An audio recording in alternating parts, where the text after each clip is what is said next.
الحمد لله وكفى وسلام على حبيبه المصطفى أما بعد فأعوذ بالله من الشيطان الرجيم بسم الله الرحمن الرحيم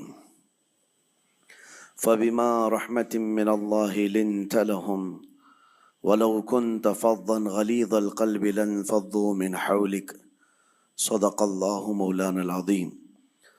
بارگاہ رسالت معاب صلی اللہ تعالی علیہ وسلم میں درود پاک کا ہدیہ پیش کریں۔ اللہم صلی علی سیدنا و مولانا محمد معدن الجود والکرم وآلہ واصحابہ الکرام وابنہ الکریم وبارک وسلم صلاة دائمتا سرمدا ابدا۔ عزیزان گرامی وقار، انسان کو اللہ تبارک و تعالیٰ نے جو خصوصیات عطا کی ہیں اس میں خاص طور پر زبان اور بیان کی خصوصیت بہت اہم ہے۔ شیخ سعدی رحمۃ اللہ تعالی علیہ فرماتے ہیں، تا مرد سخن نہ گفتہ باشد، عیب و ہنرش نہ ہفتہ باشد۔ جب تک آدمی بات نہیں کرتا اس کی اچھائی بھی چھپی رہتی ہے، برائی بھی چھپی رہتی ہے۔ انسان اپنے کلام سے، اپنی بات سے سمجھ میں آ جاتا ہے کہ کس کیٹیگری کا ہے، کس لیول کا ہے۔ اس کی گفتگو کے آداب اس کی حقیقت بتاتے ہیں، بلکہ یہاں تک کہ اس کے نسب کا بھی پتہ لگا لیا جاتا ہے اور اس کی تربیت کا بھی اندازہ ہو جاتا ہے۔ حضرت لقمان حکیم سے پوچھا گیا نیکی کس کا نام ہے، تو آپ نے فرمایا دو چیزیں اور بہت چھوٹی ہیں۔ نیکی دو چیزیں ہیں جو بہت چھوٹی ہیں۔ کہا کیا ہے؟ کہا کہ ملاقات میں لوگ اپنے بھائیوں سے مسکرانا اور نرم گفتگو کرنا۔ ساری نیکیوں کی جڑ ہے یہ، نرم گفتگو کرنا اور لوگوں سے خندہ پیشانی کے ساتھ مسکرا کر ملاقات کرنا۔ لیکن میرے عزیزو، یہ دو چیزیں بناوٹی تو بہت سارے لوگوں کے ساتھ آ سکتی ہیں، اخلاق تصنع جس کو کہتے ہیں، تکلف کے ساتھ بہت سارے لوگوں کے ساتھ آ سکتی ہیں، لیکن حقیقت میں جس انسان کی طبیعت میں یہ دو چیزیں ہونی چاہیے وہ کب سمجھ میں آتی ہیں؟ اس وقت جو مولا علی کرم اللہ وجہہ الکریم نے فرمایا کسی انسان کو اس کی حقیقت دیکھنا ہو تو غصے کے عالم میں اسے دیکھو۔ وہ اپنے آپے سے باہر ہوتا ہے یا اپنے مزاج کے خلاف کس طرح بات کو سن کر کے تحمل رکھتا ہے۔ سب سے بڑا پہلوان وہ ہے جس نے اپنے غصے کو کنٹرول کیا اور اپنی زبان پر قابو پا لیا، ورنہ یہ وہ لمحہ ہے جب انسان پھٹ پڑتا ہے، جو دل کے اندر ہے سب کہہ جاتا ہے۔ آپ کو میں بتاؤں، نبی کریم صلی اللہ تعالی علیہ وسلم کے عظیم اخلاق کریمہ، بخاری شریف کی حدیث ہے، حضور مسجد نبوی میں تشریف فرما ہے۔ اس وقت مسجد نبوی، آج ہو سکتا ہے آپ کے ذہن میں جو امیج ہے مسجد نبوی کی، بہت بڑی عالی شان مسجد، لیکن وہ زمانہ نبوی میں اس طرح کی نہیں ہے۔ کچی دیواریں تھی، اوپر چھپر کے چھت پڑے ہوئے تھے اور مٹی کی زمین تھی۔ یہ مسجد نبوی کی شکل اس زمانے میں حضور اکرم صلی اللہ تعالی علیہ وسلم اپنے صحابہ کے ساتھ بیٹھے ہیں، ایک دیہات کا رہنے والا شخص آیا۔ ایک بات یاد رکھیں کہ دیہات میں، گاؤں میں رہنے والوں کے اخلاق اور تمیز میں بڑا فرق ہوتا ہے، ان کے ہاں آداب کی کمی ہوتی ہے۔ وہ شخص آیا اور مسجد نبوی میں آ کر حضور صلی اللہ علیہ وسلم سے کچھ بات چیت کیا اور تھوڑی دیر کے بعد مسجد میں ہی کھڑے ہو کر پیشاب کرنا شروع کیا۔ بخاری شریف میں یہ حدیث موجود ہے۔ جب مسجد نبوی میں کھڑے ہو کر پیشاب کرے تو صحابہ اکرام سب دیکھ کر کے دوڑانے لگ گئے، خذوہ خذوہ، پکڑو اس کو، پکڑو اس کو، اور صحابہ دوڑاتے تھے، وہ پیشاب کرتے ہوئے بھاگتا تھا پوری مسجد میں۔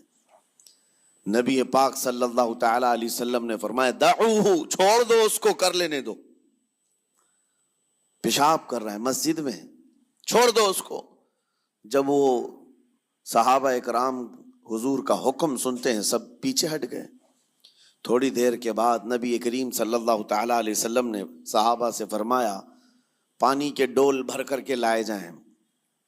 صحابہ سے ہی منگوایا، پانی کے ڈول بھر کر کے لائے گا اور مسجد نبوی کے میدان میں فرش پر بہایا گیا اور صاف کیا گیا. اب وہ شخص نہایت ہی ڈرا سہما کھڑا تھا, میرے ساتھ کیا ہوگا پتہ نہیں, میں نے پیشاب کیا, اب مجھے یہ لوگ قتل کر ڈالیں.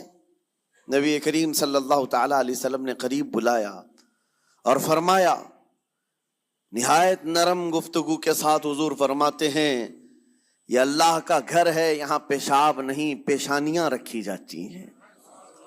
بس یہ جملہ ہے, بخاری شریف میں موجود ہے, یہاں عبادت کی جاتی ہے. اتنا کہہ کر رخصت ہو گئے, رخصت کر دیا. وہ دیہات سے آیا ہوا جو نوجوان تھا یا شخص تھا, باہر نکلتے ہی وہ کلمہ طیبہ پڑھ کر حضور کی غلامی میں شامل ہوا. میں نے وہ بلند عالی اخلاق نہیں دیکھے. نبی کریم صلی اللہ علیہ وسلم کے بارے میں قرآن کہتا ہے, فَبِمَا رَحْمَةٍ مِّنَ اللَّهِ لِنْتَ لَهُمْ, اللہ کی رحمت سے آپ لوگوں کے لیے نرم ہیں, اس لیے لوگ آپ کے ارد گرد لگے ہوئے رہتے ہیں. وَلَوْ كُنْتَ فَظًّا غَلِيظَ الْقَلْبِ لَانْفَضُّوا مِنْ حَوْلِكَ, اے رسول اگر آپ سخت دل ہو جائیں تو پھر یہ سب چھٹ جائیں گے, آپ سے دور ہو جائیں گے. اس رسول کے لیے جب کہا گیا ہے کہ اگر آپ سخت ہو جائیں تو لوگ چھوڑ کر کے دور ہو جائیں گے, تو ہمارے اور آپ کے لیے کس قدر لہجے کی پابندی ضروری ہے. ہاں عزیزان گرام وقار, اپنی گفتگو, اپنے کلام, اپنی بات چیت سے آپ اپنے سلیقے بتاتے ہیں. گالی گلوچ کرتے ہوئے جن کی صبح شامیں ہوتی ہیں, ان کو دیکھ کر کے ہی پہچان میں آ جاتا ہے کس گھر سے یہ تعلق رکھتا ہے, کہاں ان کی تربیت ہوئی ہے, کس طرح ان کے آداب سکھائے گئے ہیں. اسی لیے میرے عزیزو, بچوں کو آوارہ بھی نہ چھوڑ دینا کہ وہ اپنی زبان گلی کوچوں سے سیکھ کر کے جائیں. کل کو ہوگا یہ کہ اس کی زبان کی وجہ سے لوگ تمہیں تان و تشنیع کریں گے, اس کا باپ ایسا ہوگا اس لیے بچہ ایسا ہے, اس کی ماں اس طرح ہوگی اس لیے اس کی گفتگو ایسی ہے. کیونکہ موسٹلی زیادہ طور پر بچے اپنے ماں باپ کے اخلاق کو نقل کرتے ہیں, ٹرانسفر ہوتی چلی جاتی ہیں. ایک بار حضور اکرم صلی اللہ تعالی علیہ وسلم مسجد نبوی سے باہر نکل کر جا رہے ہیں. توجہ میرے عزیز ہو, اخلاق کہاں دکھانے چاہیے اور ہماری بات چیت کے انداز ہمیں کہاں ہونا چاہیے, میں آپ کو بتاؤں. حضور تشریف لے کر جا رہے ہیں, صحابہ اکرام کھڑے تھے حضور کے اطراف. مدینہ طیبہ کی ایک بوڑھی خاتون جس کا ذہنی توازن کھویا ہوا ہے, یعنی وہ دماغی طور پر ڈسیبل ہے, اور وہ آئی جا رہی تھی. لوگ جب بھی اس کو دیکھتے راستہ کاٹ لیتے, وہ جس کو بھی پکڑتی تھی سنانا شروع کرتی تھی, جو منہ میں آئے بکنے لگ جائے, اور لوگوں کو تنگی محسوس ہونے لگتی.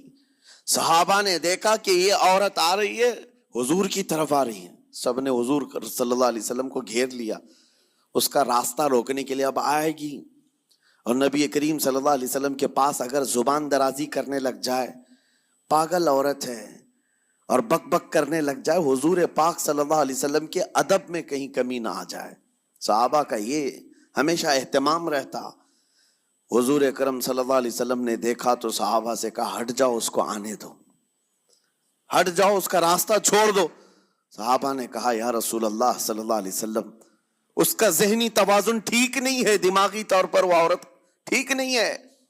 وہ آئے گی اور لمبی باتیں کرتی ہے, لا یعنی باتیں کرتی ہے, کہیں آپ کی شان پاک میں کوئی گستاخی نہ ہو جائے.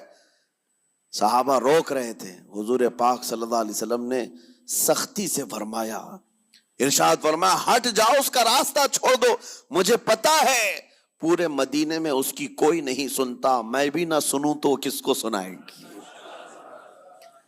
اگر میں بھی نہ سنوں